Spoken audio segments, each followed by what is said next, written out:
వి gold trusted gold buyers మీరు తాకట్టు పెట్టిన బంగారాన్ని విడిపించి ఈ రోజు ఉన్న మార్కెట్ ధరకు కొనబడను 7771077720.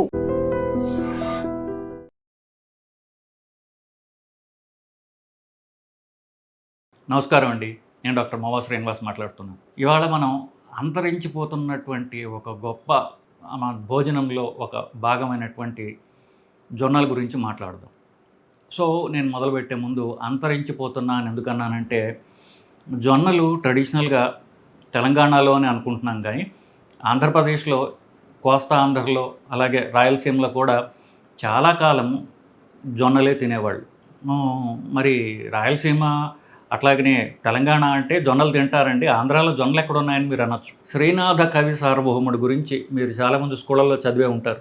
ఆయనది కొంచెం గట్టి కవిత్వంతో ఆయన ఎక్కువ పాపులర్ కాకపోయినా తెలుగు పండితుల్లో చాలామంది అందరూ ఇప్పటికీ కూడా శ్రీనాథుడి కవిత్వం యొక్క అభిమానులే. ఆయన ఒక 400 ఏళ్ల క్రితం వాడు. సో ఆయన అంటాడు, చిన్న చిన్న రాళ్ళు చిల్లర దేవుళ్ళు, నాగులేటి నీళ్లు నాపరాళ్ళు, సజ్జ జొన్న కూళ్ళు, సర్పంబులను తేళ్ళు, పల్లనాటి సీమ పల్లెటూళ్ళు.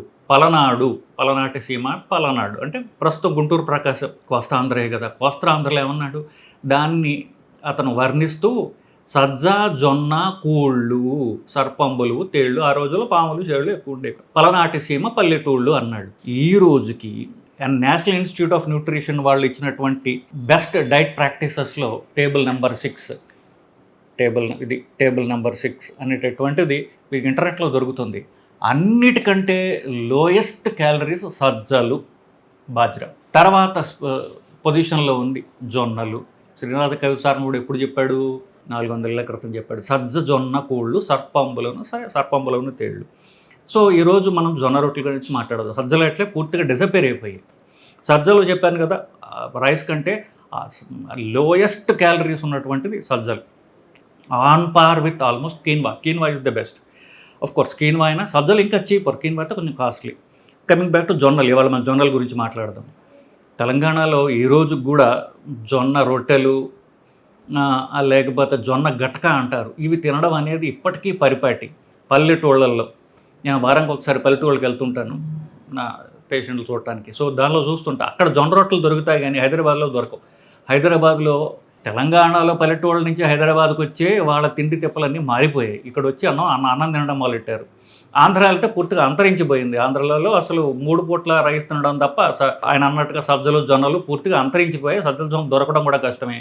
రాయలసీమలో కొంతవరకు ఇంకా రాగులు, అలాగే సజ్జలు జొన్నలు రాయలసీమ కూడా తింటున్నారు. అంటే రియల్ పల్లెటూళ్ళలో ఏదైతే ఉందో వాళ్ళ తినేటటువంటి తిండి ఈ రోజుకి అన్నిటికంటే క్యాలరీస్ తక్కువ ఉన్నది కాబట్టి పల్లెటూళ్ళలో వాళ్ళు ఇంకా ఆరోగ్యవంతంగా ఉంటున్నారు. ఇన్ఫ్యాక్ట్ 2 రోజుల క్రితం నేను ఒక హై బీపీ మీద ఒక కాన్ఫరెన్స్లో మాట్లాడాల్సి వచ్చింది. దాని గురించి భారతదేశంలో స్టాటిస్టిక్స్ తీయగా, భారతదేశంలో 3 వంతుల మంది బీపీ వ్యాధిగ్రస్తులు. వాళ్ళలో 30% పల్లెటూళ్ళలో ఉంటే 40-45% మంది సిటీల్లో ఉన్న వాళ్ళకి హై బీపీ ఉంది. సో ఈ తిండి మారటం వల్ల కాదా, స్ట్రెస్ మారటం వల్ల కాదా? ఇప్పుడు పల్లెటూళ్ళల్లో వాళ్ళకి ఉన్న అలవాట్లలో తిండి తీసేస్తే సిగరెట్లు, బీడీలు ఇట్లాంటి వాళ్ళు తాగుతారు. ఇక్కడ వీళ్ళు తాగుతున్నారు. వాళ్ళ చుట్టాలు బీడీలు తాగితే వీళ్ళు సిగరెట్లు తాగుతున్నారు. ఆల్కహాల్ వాళ్ళు తాగుతున్నారు. వాళ్ళు కళ్ళు సారా తాగితే వీళ్ళు కాస్ట్లీ ఆల్కహాల్ తాగుతున్నారు. మిగిలింది ఏంటి? తిండి మాత్రమే. సో ఆ తిండి పల్లెటూళ్ళల్లో ఈ రోజుకి కొంతవరకు ప్రిజర్వ్డ్ అయి ఉండడం వల్ల వాళ్ళు ఆరోగ్యవంతంగా ఉండగలుగుతున్నారు. ఈ స్ట్రెస్ అనండి, ఇవ్వండి అవి మైండ్కి సంబంధించినవి. స్ట్రెస్ ఉన్నవాడు పల్లెటూరులోని స్ట్రెస్గానే ఉంటాడు, సిటీలోని స్ట్రెస్గానే ఉంటాడు. స్ట్రెస్ గురించి కాదు, తిండి. సో ఆ తిండి మార్పిడి వలన ఈ సిటీల్లో, టౌన్స్లో ఎక్కువ వ్యాయామం కూడా లేకుండా బొజ్జలు పెరగడం, దాని నుంచి షుగర్లు, బీపీలు, హార్ట్ డిసీజెస్, కొలెస్ట్రాల్స్, రకరకాల. Coming back to the point, జొన్నలు. సో ఈ జొన్నలు అనేవి యాక్చువల్గా ఇప్పుడు హిస్టరీ కొంచెం ఇంకొక మొక్క అంటే ఆ తర్వాత హిస్టరీ ఆపేద్దాం. 3000 సంవత్సరాల క్రితం ఆఫ్రికా ఖండం నుంచి మన భారతదేశానికి వచ్చింది. 3000 సంవత్సరాల క్రితం ఆఫ్రికా ఖండంలో ఇథియోపియాలో ఉండేది. 1500 సంవత్సరాల క్రితము ఈ ట్రేడ్ రూట్స్, వ్యాపారం ఎవరు చేసే వాళ్ళు ఉంటారు సరే, వాళ్ళు భారతదేశాన్ని తీసుకొచ్చారు. ఆల్మోస్ట్ ఆఫ్రికా ఖండాన్ని అయితే 3000 సంవత్సరాల నుంచి క్షామం నుంచి కాపాడుతున్నటువంటి అతి గొప్ప ఈ జొన్నల యొక్క మొక్క. ఎందుకు? ఎక్కువ నీళ్ళు అక్కర్లేదు, ఎడారిలో కూడా పండగలదు, అక్కడ వర్షాలు లేకపోయినా పండగలదు, ఎక్కువ కాలం నిల ఉండగలదు. ఒట్టి జొన్నలు అయితే సంవత్సరం దాకా నిల్వ ఉంటాయట. కోర్స్ ఇప్పుడు నేను కూడా అన్నం తిని పెరిగిన వాడిని చిన్నప్పటి నుంచి. సో జొన్నలు ఇవన్నీ ఇప్పుడు తింటున్నాం తప్ప అంతకుముందు జొన్నల గురించి నాకు తెలియదు. ఇకపోతే అది ఎంతో ఫైబర్ ఎక్కువ ఉన్నటువంటి అది ఒక గింజ. సో ప్రోటీన్ ఎక్కువ ఉన్నటువంటి గింజ, బి కాంప్లెక్స్ ఎక్కువ ఉన్నటువంటి గింజ. ప్రతి 2-3 ఆడవాళ్ళలో ఒకళ్ళు వచ్చి నోట్లో నాకు పుండ్లు వస్తున్నాయని చెప్తారు. దానికి కావాల్సిన ఏంటి? Vitamin B1, vitamin B6. B1, B6 పుష్కలంగా ఉన్నటువంటి గింజ ఏదైతే ఉందో అది జొన్న. ఇంకొకటి ఒక ఫ్యాషన్ అంటే మనం డెరోగేటర్గా మాట్లాడకూడదు, కానీ కొంతమందికి అన్నం కానీ ఇట్లాంటివి తిన్నట్లయితే, ఎస్పెషల్లీ గోధుమలు తిన్నట్లయితే కొంతమందికి అన్నం తిన్నా కూడా విరోచనాలు వస్తాయి. దాన్ని గ్లూటెన్ ఇంటాలరెన్స్ అంటారు. ఈ మన తినే తిండి పదార్థాల్లో గ్లూటెన్ అనేటటువంటి ఒక పదార్థం ఉంటుంది. అది తినగానే అది అరిగించుకోలేరు పేగుల్లో. కొంతవరకు వంశపారపర్యంగా వస్తుంది. ఆ పేగులు దాన్ని అరిగించుకోలేక అన్నం కానీ లేకపోతే బాగా పిండి చేసినటువంటి అంటే మెత్తగా ఉన్నట్టు పిండితో చేసిన చపాతీలు తిన్నా వెంటనే వీళ్ళకి విరోచనాలు వస్తాయి. అమెరికాలో చాలా కామన్, ఇండియాలో కూడా కొంత కామన్ని.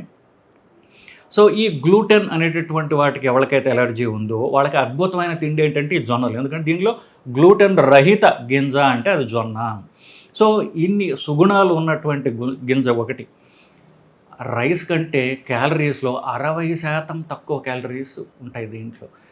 ఇంకోలాగా చెప్పాలంటే రైస్తో వచ్చేటటువంటి షుగర్ హైక్ కంటే 60% తక్కువ షుగర్ పెరిగే గుణం ఉన్నటువంటిది. ఎందువల్ల? దీనిలో ఉన్నటువంటి ఫైబర్ వల్ల, నేను చెప్పినటువంటి మిగతా ఉన్నటువంటి పోషకాహారాల వల్ల, ముఖ్యంగా ఫైబర్ వల్ల దీనిలో కొంతవరకు రైస్లో కంటే తక్కువగా క్యాలరీస్ ఉన్నా అది రక్తంలోకి వెళ్ళడానికి చాలా టైం పడుతుంది. సో సడన్గా షుగర్ పెరిగిపోవటాలు, అన్నం తినంగానే షుగర్ పెరిగిపోవటాలు ఇవి జొన్నలతో బాగా తక్కువగా ఉంటాయి. సో బరువు తగ్గడం ద్వారా కొలెస్ట్రాల్, షుగరు తగ్గించుకుందాం అని ఇప్పుడు ఇంజక్షన్లు తీసుకుంటున్నారు చూసారా, వీళ్ళందరికీ కూడా అతి అద్భుతమైనటువంటి తిండి జొన్న రొట్టెలు లేదా జొన్న గటక. జొన్నలతో చేయబడినటువంటిది ఏదన్నా సరే, జొన్నలతో సలాడ్ చేసుకోవచ్చు. సలాడ్లో జొన్నలు స్ప్రింకిల్ చేస్తున్నారు ఇప్పుడు హోటల్లో. నేను ఈ మధ్యన ఒక పెద్ద హోటల్లో వెళ్ళి సలాడ్ ఆర్డర్ చేస్తే దాంట్లో కొన్ని చిలకరించి ఉన్నాయి ఉడకబెట్టినవి. ఇవేంటాయంటే జొన్నలు అని చెప్పాడు, పర్ల్ మిల్లెట్ అని చెప్పాడు. ఇది వండడం అనేటువంటిది అందరికీ అలవాటు లేనటువంటిది. ఎందుకంటే చెప్పాక కల్చర్లో మన కొత్త ఆడపిల్లలకి వంట చేయడం నేర్పే భాగంలో కోర్స్ వాళ్ళు నేర్చుకోవట్లేదు, అంతా ఆన్లైన్ అయిపోయింది. కానీ మన ఇళ్లలో మనం చేసుకోవడం మానేసాం. గత 100 ఏళ్ళుగా కనీసం ఈ అంతా రేసుకు వచ్చేసారు కాబట్టి అంతరించిపోయేటటువంటి తిండి. చెప్పినట్టుగా కొన్ని పల్లెటూళ్ళలో మాత్రం ఇప్పటికీ తింటున్నారు. తెలంగాణ పల్లెటూళ్ళు తింటున్నారు ఇంకా అది. సో వాళ్ళు నేర్చుకున్నా ఈ తల్లులు నేర్పట్లేందుకు చిట్టీలు ఇచ్చినప్పుడు వచ్చేస్తున్నారు కాబట్టి. కానీ కనీసం ఇంటర్నెట్లో నా చూసి నేర్చుకున్నట్లయితే ఇది వండడం అనేది కొంత ప్రక్రియ. కొన్ని నీళ్ళు కొంచెం ఎక్కువ పోయాలంటారు రైస్, నాకు తెలియదు. ఇక్కడ చూసి వీళ్ళని అడిగి చూసి లేకపోతే ఇంటర్నెట్ చదివి చెప్తున్నాను. సో రైస్ కంటే ఒక 2 ఇంతలు ఎక్కువ నీళ్లు దీంట్లో వేయాలంటారు. ఓవర్ నైట్ దీన్ని నానబెట్టాలంటారు. సో ఇలాగ మొత్తాన్ని కష్టాలు పడి చేసుకున్నట్లయితే మాత్రము ఇది ఎంతో పోషకాహారం ఉన్నటువంటి తిండి. సో చివరికి రాగా నేను చెప్పేది ఏంటంటే, బరువు తగ్గాలనుకున్న వాళ్ళు ట్యాబ్లెట్లు లేకుండా కానీ, లేకపోతే ట్యాబ్లెట్లు వేసుకున్నా కూడా ట్యాబ్లెట్లకి ఆధారపడకుండా షుగర్ తగ్గించుకోవాలి, బరువు తగ్గించుకోవాలి, లేక బీపీ తగ్గాలి, కొలెస్ట్రాల్ తగ్గాలి అనుకునే అందరికీ కూడా జొన్న రొట్టెలు అనేది పరమ ఔషధము. కాబట్టి దయచేసి మీ భార్యలకి జొన్న రొట్టెలు చేయించడం ఎట్లా కనీసం యూట్యూబ్ వీడియోలు చూసైనా నేర్చుకుని మీకు వండమని చెప్పండి. బరువు తగ్గండి, ఆరోగ్యంగా ఉండండి. నమస్కారం.